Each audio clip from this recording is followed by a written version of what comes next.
Welcome back! You're tuned into another Infinite Flight tutorial.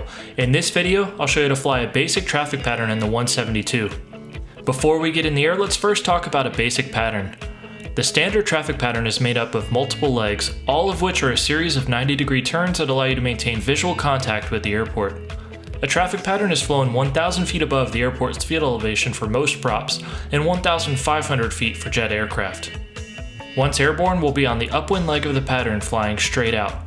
Next, we turn 90 degrees left or right, today it'll be left, to enter the crosswind leg. After turning crosswind and flying a few miles, we'll make another 90-degree turn to the downwind. Our next leg is the base leg, which is a 90-degree angle to the landing runway. From here, we'll turn the last leg, which is final, to runway 3 that we initially took off from. It sounds like we have a basic understanding of the pattern, so let's talk about the rest in the air. I'm ready for departure on runway 3. So we don't have to crunch numbers in the air. A great trick for remembering your 90-degree turn headings is to simply use the heading bug by first adjusting the autopilot and dialing it to the runway heading. From here, we'll simply move it around the compass evenly like 4 pieces of a pie. Now we power up and we're on our way. At 55 knots, I begin gently pulling back and away we go. I'll continue to accelerate above the runway until we bring our flaps up, passing 74 knots. We're now on the upwind leg as we fly straight out and gain altitude.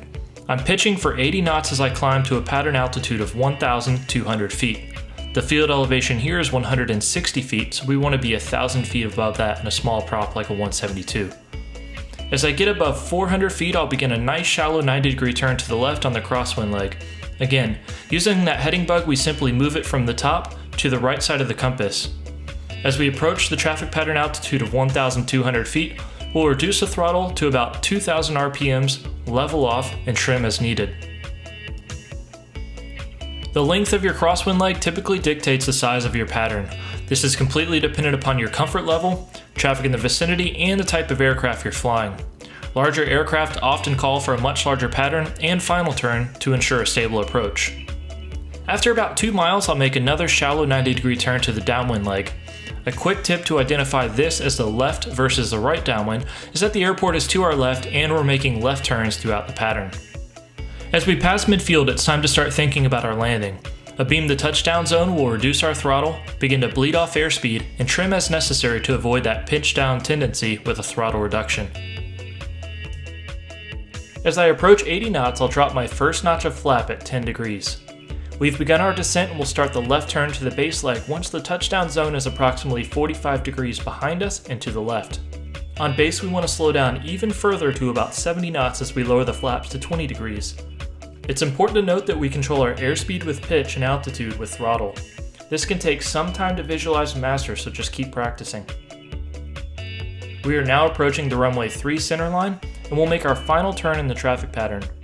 As I make the turn to final, I'm again slowing, only using pitch to about 65 knots and lowering my flaps to 30 degrees. If you find yourself high or low, you can correct with throttle inputs to level off or get down quicker, again just using that pitch to maintain 65 knots down final.